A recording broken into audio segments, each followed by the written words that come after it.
A sweeping White House executive order takes aim at AI's toughest challenges. NASA launched a rocket to study a 20,000-year-old supernova. And the horror movie Barbarian will be a video game soon. It's Monday, October 30th, and this is Engadget Today, the latest tech news with a touch of tranquility for your morning.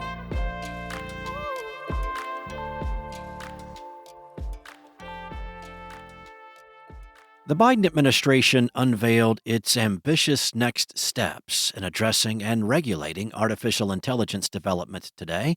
Its expansive new executive order seeks to establish further protections for the public, as well as improve best practices for federal agencies and their contractors. A senior administration official said that this order brings the power of the federal government to bear in a wide range of areas to manage AI's risk and harness its benefits.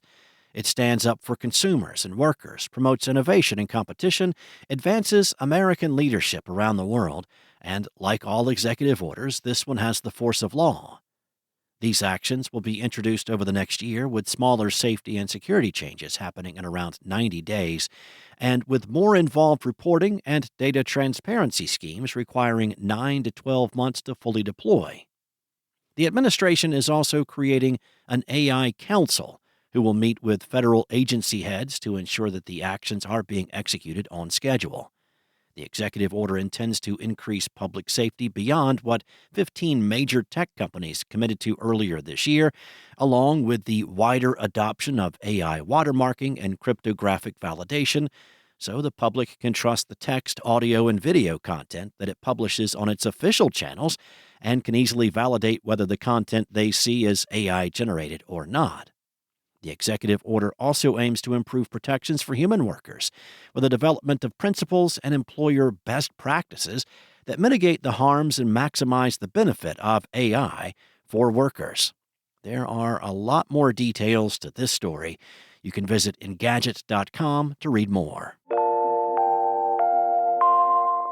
A sounding rocket toting a special imaging and spectroscopy instrument took a brief trip to space last night in an attempt to capture as much data as it can on a long-admired supernova remnant in the Cygnus constellation.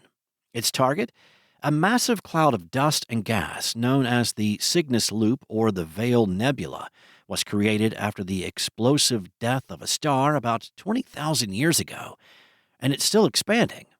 The Integral Field Ultraviolet Spectroscopic Experiment observed the Cygnus Loop for only a few minutes, capturing light in the far ultraviolet wavelengths to illuminate gases as hot as 540,000 degrees Fahrenheit.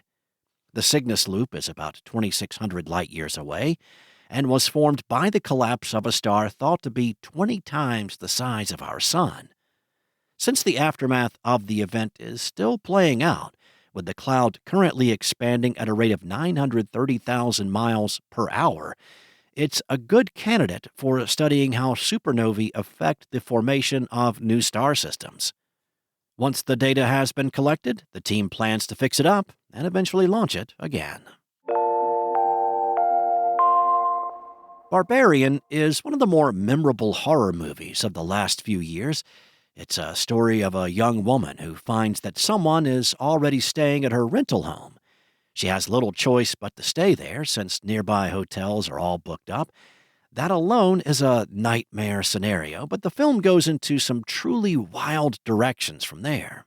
On the surface, it seems like an odd choice to turn into a video game, but that's exactly what's happening.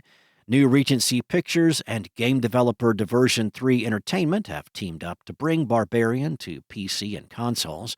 Despite the multiplayer format of the studio's previous projects, such as Friday the 13th the game and Evil Dead the game, this will be a single-player narrative-focused title, which will expand on the settings, characters, and creatures of Barbarian. There's no release timeframe as yet.